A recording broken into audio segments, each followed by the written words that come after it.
West Ham have already pushed the championship transfer ceiling higher, but the really striking part is that they may be preparing to smash their own record almost immediately.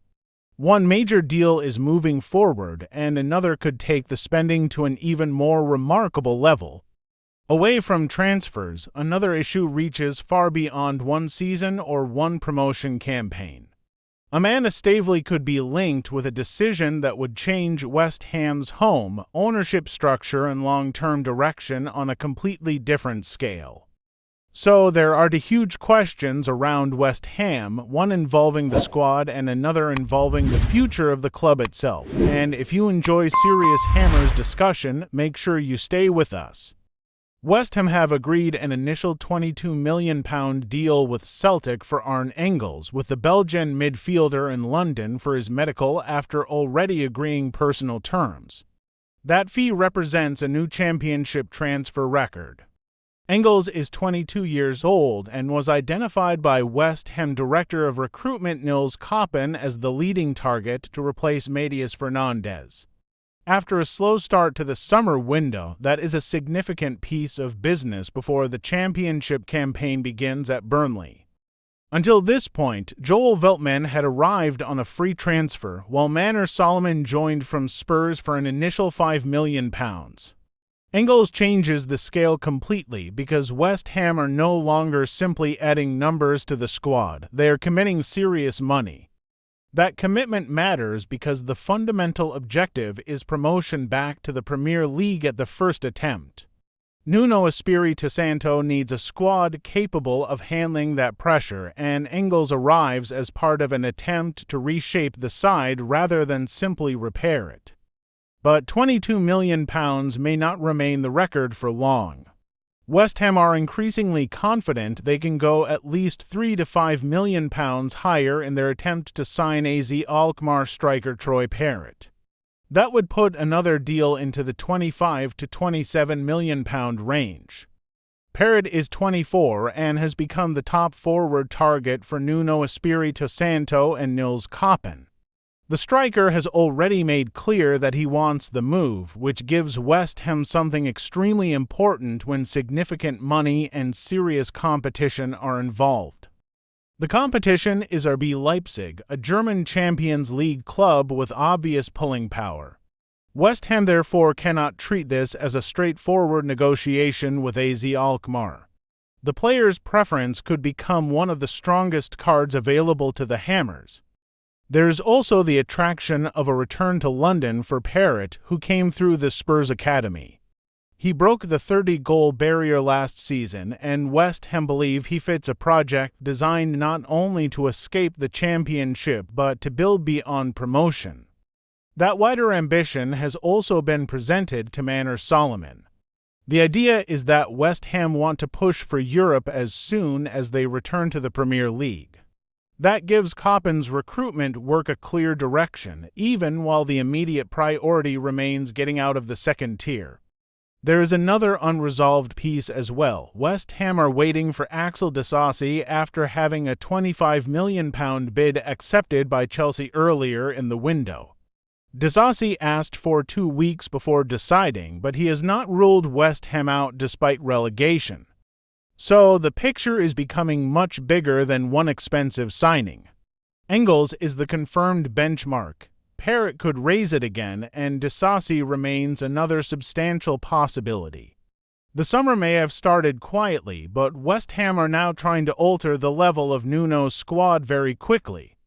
Before we move into the huge London Stadium development, tell us what you make of West Ham potentially breaking the championship transfer record twice, and subscribe if you want more focused Hammers coverage. Amanda Staveley could explore a complete redevelopment of the London Stadium if she succeeds in becoming a significant West Ham owner. Former Manchester City financial advisor Stefan Boerschon believes knocking the stadium down and rebuilding on the site would require at least £1 billion. The ownership position remains unresolved. Daniel Kretinsky has been pushing back against Staveley's arrival, while the Czech billionaire was understood to have had an agreement to acquire the Gold family stake before interest from the former Newcastle United figure changed the situation. The Times has linked Staveley with exploring the purchase of the London Stadium itself if she secures a significant West Ham stake. Sir Sadiq Khan, the Mayor of London, is understood to be open to discussions over the stadium, which immediately makes this much more than a standard ownership debate. There are major complications. Bowershone does not believe a purchase is guaranteed because UK Athletics could have an issue with the stadium being sold. Any major change would also have to wait until after the 2029 World Athletics Championships if London is awarded the event. Then comes the financial reality. Bowershone believes acquiring the site, demolishing the existing structure, clearing it, and building again would cost at least £1 billion. He also suggested such a development would presumably sit in a separate vehicle and be funded separately from the club. The current London Stadium arrangement is unusual because West Ham do not own the ground. Built for the 2012 Olympics, it carries significant taxpayer upkeep costs, while West Ham's Premier League use of the stadium cost the club only £4.4 million and costs even less following relegation. That helps explain why a sale can even enter the conversation.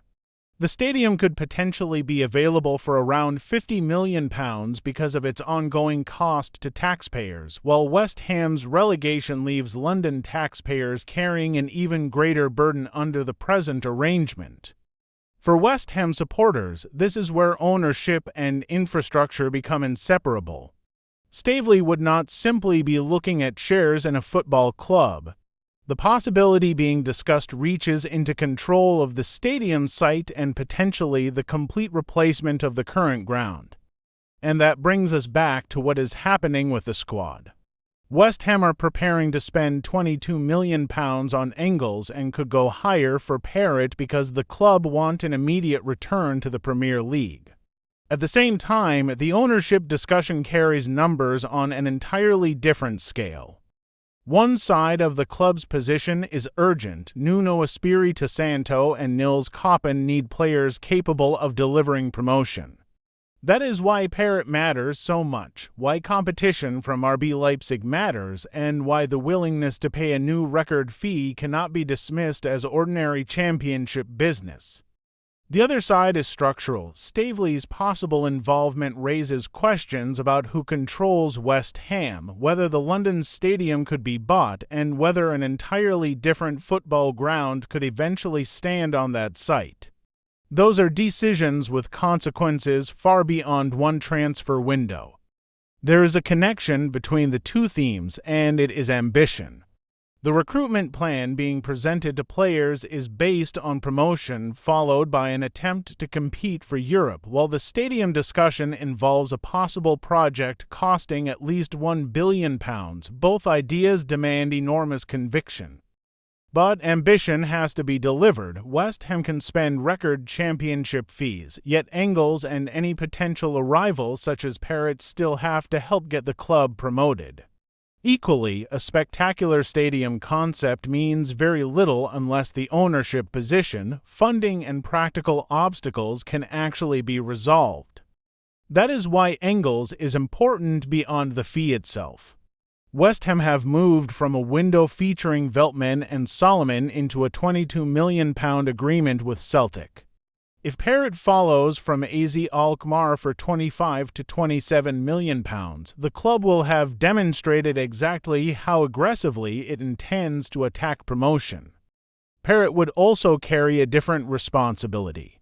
He is not being pursued merely as another attacking option. A player who broke the 30-goal barrier last season, wants the move and could command another divisional record, would arrive with the expectation of being central to West Ham's attempt to return immediately. Koppen therefore finds himself at the center of an important rebuild.